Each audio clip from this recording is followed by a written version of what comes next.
YS Viveka హత్య కేసులో అవినాష్ రెడ్డిని ఇరికించాలని చూస్తున్నారన్న వైసీపీ ఎమ్మెల్యే రవీంద్రనాథ్ రెడ్డి మాటలకు వివేకా కూతురు సునీతారెడ్డి కౌంటర్ ఇచ్చారు. ఘటనా స్థలంలో ఏదో జరుగుతూ ఉంటే అమాయకంగా చూస్తూ అవినాష్ రెడ్డి ఏమైనా పాలు తాగే పిల్లాడా అని సునీత మండిపడ్డారు.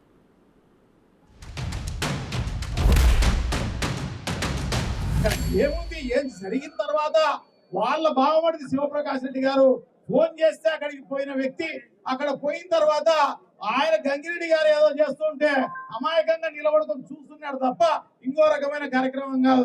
ఈయన తులసింది లేదు ఏమి లేదు. గంగిరెడ్డి గారి పాత్ర అయితే ఖచ్చితంగా ఉంది. ఖచ్చితంగా గంగిరెడ్డి గారు చేసినారు కాబట్టి అప్పుడు తెలియదు.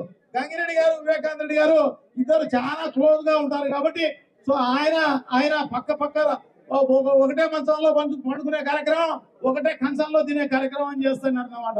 ఎర్రగంగిరెడ్డి అని చెప్పేసి వివేకానంద రెడ్డి కమ్మడి ఉంటాడు అన్నమాట. ఆయన పాత్ర ఖచ్చితంగా ఉంది.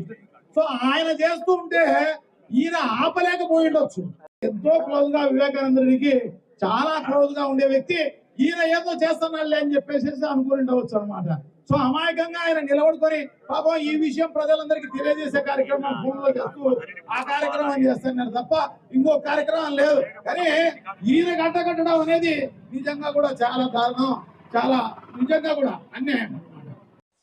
మన ఎంపీ గారికి ఎవరో ఫోన్ చేసి చెప్పారంట. ఫోన్ చేసి చెప్తే ఆయన పోయి అక్కడ చూస్తూ ఉన్నాడంట. ఆడ క్లీన్ చేస్తున్నప్పుడు చూస్తూ ఉన్నాడంట. ఇది మన ఎంపీ గారు పక్కన పెట్టుకొని చెప్తున్నాడు. ఎంపీ గారు మాత్రం దీన్ని మాత్రం తప్పు పట్టట్లేదు. అంటే అంత హత్య జరిగితే అక్కడ పక్కన కూర్చొని చూస్తూ ఉండాలా? అదా మీ రెస్పాన్సిబిలిటీ? అక్కడ క్లీనప్ చేస్తూ ఉంటే మీరు గమనం చూస్తూ ఉన్నారు.